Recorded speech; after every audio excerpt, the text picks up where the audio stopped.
மே 27 கேலண்டர்ல இது ஒரு சாதாரண நாளா தெரியலாம். ஆனா கணித வரலாற்றை எடுத்துக்கிட்டா இது ஒரு கோல்டன் டேன்னு சொல்லலாம். ஏன் தெரியுமா? வெவ்வேறு நாடுகள்ல வெவ்வேறு காலகட்டங்கள்ல பிறந்த சில மாபெரும் ஜீனியஸ்கள் ஒன்னு சேர்ந்த புள்ளிதான் இந்த மே 27.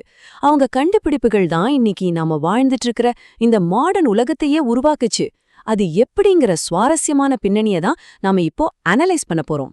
1907ல சீஃபர்ட், 1925ல மொரேனோ, இப்படி ஒரு டைம்லைனை நாம எடுத்துக்கிட்டா இவங்க எல்லாமே இதே மே 27ல பிறந்தவங்க இல்லனா மறைந்தவங்க. பல நூற்றாண்டுகள் தாண்டியும் இந்த ஒரு குறிப்பிட்ட தேதியில வாழ்ந்த அறிஞர்கள் எப்படி இன்னைக்கு நம்ம கையில இருக்கிற டெக்னாலஜிக்கு அஸ்திவாரம் போட்டாங்கன்னு ஒன்னொன்னா பார்க்கலாம் வாங்க.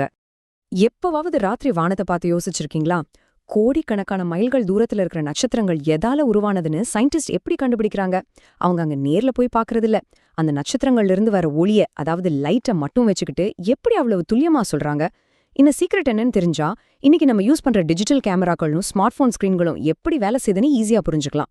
இந்த கேள்விக்கான விட மே 27, 1925ல பிறந்த ஒருத்தர்கிட்ட தான் இருக்கு. அவங்க பேரு அடெலினா குட்டெரெஸ் மொரேனோ. சிலி நாட்டுல ஆஸ்ட்ரோபிசிக்ஸ்ல டாக்டர் பட்டம் வாங்கின முதல் பெண் இவங்க தான். இவங்க போட்டோ எலக்ட்ரிக் போட்டோமெட்ரி அப்படிங்கிற ஒரு கான்செப்டை பயன்படுத்தி தெற்கு வானத்துல இருக்கிற நட்சத்திரங்களோட ஒளிய அளவிட்டாங்க. இது கேட்கறதுக்கு கொஞ்சம் காம்ப்ளெக்ஸா இருக்கலாம், ஆனா ரொம்ப சிம்பிளா சொல்லணும்னா அன்னைக்கு வானத்துல இருக்கிற நட்சத்திரங்களை அளக்க அவங்க யூஸ் பண்ண அதே சயின்ஸ் தான் இன்னைக்கு உங்க போன் கேமரால நீங்க எடுக்கிற ஒவ்வொரு டிஜிட்டல் போட்டோவுக்கு பின்னாலையும் வேலை செஞ்சுட்டு இருக்கு. இத கேட்கும் போதே ஒரு ஆஹா மூமெண்ட் வருது இல்ல? அதாவது ஒளிரும் ஒவ்வொரு நட்சத்திரமும் அதோட பிறப்ப பத்தின ஒரு மேத் ஈக்குவேஷனை நமக்கு சீக்கிரட்டா அனுப்புது. இந்த பிரபஞ்சம் நம்ம கிட்ட கணித மூலமா தான் பேசுது. யோசிச்சு பாருங்க, எவ்ளோ ஆச்சரியமா இருக்கு. சரி, இப்போ நம்ம டைம்லைன்ல அப்படியே ஒரு ஜம்ப் பண்ணி 1928க்கு போகலாம். தேதி அதே மே 27 தான், ஆனா வேற ஒரு காலகட்டம். நம்ம தேடல தொடரலாம். இப்போ ஒரு சின்ன அன்றாட விஷயத்தை பத்தி யோசிப்போம். ஒரு சாதாரண உப்புக்கல்ல மைக்ரோஸ்கோப் வழியா பார்த்தா அது ஏன் எப்பவும் ஒரு பெர்ஃபெக்டான கியூப் ஷேப்ல, அதாவது கனச்சதுரமா இருக்கு? இந்த மாதிரி கிறிஸ்டல்களுக்கும் நம்ம உலகத்துல தொட்டு உணர முடியற ஷேப்ஸ்க்கும் நடுவுல என்ன சம்பந்தம்? இந்த கேள்விக்கான விடை ஆத்தர் ஷோன்ஃப்ளைஸ் அப்படிங்கிற அறிஞரோட ஆய்வுகள்ல இருக்கு. அவர் மறைந்த தினமும் இதே மே 27, 1928 தான். வடிவங்களை பத்தி நாம புரிஞ்சு வச்சிருந்த விதத்தையே இவரோட ஒர்க் டோட்டலா மாத்திருச்சு. இவர் ஸ்பேஸ் குரூப்ஸ் அப்படிங்கிற ஒரு விஷயத்த கிளாசிஃபை பண்ணாரு. அதாவது கிறிஸ்டல்ஸ்க்கு உள்ளே அணுக்கள் இயற்கையாவே உருவாக்கும் 230 துல்லியமான ஜியாமெட்ரிக் பேட்டர்ன்ஸ் தான் இது. இதுல என்ன ஸ்பெஷல் தெரியுமா?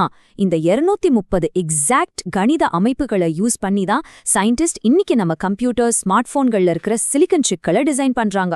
அப்போ நம்ம மாடர்ன் டெக்னாலஜியோட அடித்தளமே இதுதான்னு சொல்லலாம். இது எவ்ளோ பெரிய விஷயம்னா, நாம நடக்கும் இந்த ஸ்ட்ராங்கான பூமி கூட கச்சிதமாக ஆர்கனைஸ் செய்யப்பட்ட கணித வடிவங்களால உருவானதுதான். கண்ணுக்கு தெரியாத ஜியோமெட்ரி எப்படி நேராக உங்க கையில இருக்கிற எலக்ட்ரானிக் டிவைஸோட கனெக்ட் ஆகுதுன்னு இப்போ புரியுதா? நம்ம ஜேர்னியை இன்னும் கொஞ்சம் இன்ட்ரெஸ்டிங்கா கொண்டு போலாம். இதே மே 27 டைம்லைன்ல 1907, 1928 அப்புறம் 1962ன்னு வேற வருஷங்கள்ல ஒன்றினையும் 3 அபாரமான அறிஞர்களை பத்தி இப்போ பார்க்கலாம். நாம டெய்லி யூஸ் பண்ற ஆனா பெருசா கண்டுக்காத ஒரு விஷயத்த கேக்குறேன்.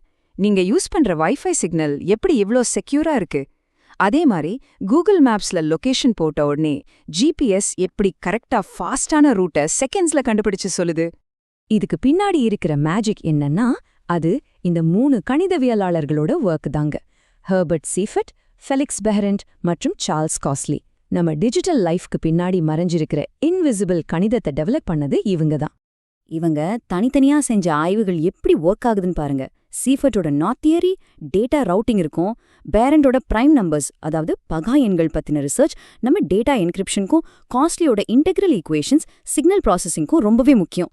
சிம்பிளா சொல்லணும்னா, இன்னைக்கு இன்டர்நெட் அல்காரிதம்ஸ் வேலை செய்யறதுக்கும் நீங்க ஸ்பாட்டிஃபைல பாட்டு கேட்கறதுக்கும் காரணமே இவங்களோட இந்த காம்ப்ளெக்ஸான மேத்ஸ் தான். இது நிஜமாவே ஒரு மைண்ட் ப்ளோயிங் ஃபேக்ட். அவங்க ஸ்டடி பண்ண கண்ணுக்கு தெரியாத முடிச்சுகளும் நம்ப பேட்டர்ன்ஸும் தான் இப்போ இந்த நிமிஷம் உங்க வைஃபைய செக்யூரா வச்சிருக்கு. 20ஆம் நூற்றாண்டுல அவங்க பியோர் மேத்ஸ்க்காக செஞ்ச ஆய்வுகள் இன்னைக்கு நம்ம ஸ்மார்ட் டிவைசஸ்ல எப்படி பிளே ஆகுதுன்னு பார்க்கும்போது கூஸ்பம்ஸ் வருதில்ல? ஒரே தேதி, ஆனா எத்தனையோ சரித்திரங்கள்.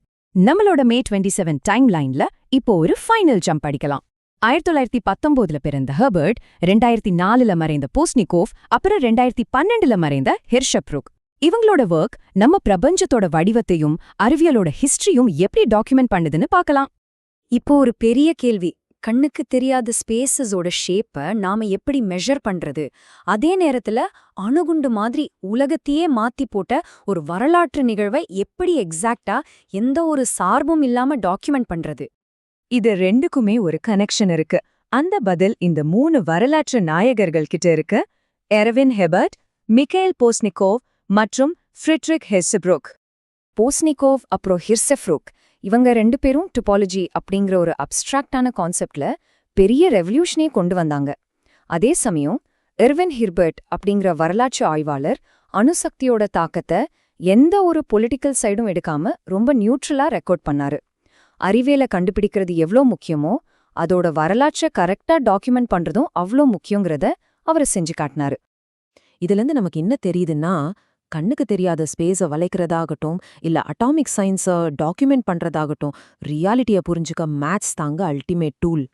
இவங்க 3 பேரோட வேற வேற சாதனைகளை ஒன்னு சேர்க்கிற ஒரு பவர்ஃபுல் உண்மை இதுதான். இப்போ நம்ம ஃபைனல் கன்க்ளூஷனுக்கு வந்துட்டோம். இன்னைக்கு நாம பார்த்த இத்தனை பேரும் வேற வேற நூற்றாண்டுகள்ல வேற வேற நாடுகள்ல வாழ்ந்தவங்க. ஆனா அவங்க எல்லாரையும் இணைக்கிற ஒரு காமனான விஷயம் ஒன்னு இருக்கு. அதுதான் கேயாஸ்குள்ள ஒளிஞ்சிருக்கிற பேட்டர்ன்ஸை கண்டுபிடிக்கிறது. இந்த கேயாஸ்ல என்ன பேட்டர்ன் ஒளிஞ்சிருக்கு? அவங்க அன்னைக்கே அப்படி ஒரு கேள்வியை கேட்டதால தான் இன்னைக்கு நாம இந்த மாடர்ன் உலகத்துல வாழ்ந்துட்டு இருக்கோம். இன்டர்நெட், ஜிபிஎஸ், டிஜிட்டல் கேமரா எல்லாமே அதோட ரிசல்ட் தான். இனிமேல் உங்களை சுத்தி இருக்கிற கேஜெட்ஸை பார்க்கும்போது அதுக்கு பின்னாடி இருக்கிற மேக்ஸ் கண்டிப்பா உங்க ஞாபகத்துக்கு வரும்னு நம்புறேன். உங்களை யோசிக்க வைக்கிற இன்னொரு தலைப்போட அடுத்த தடவை சந்திப்போம்.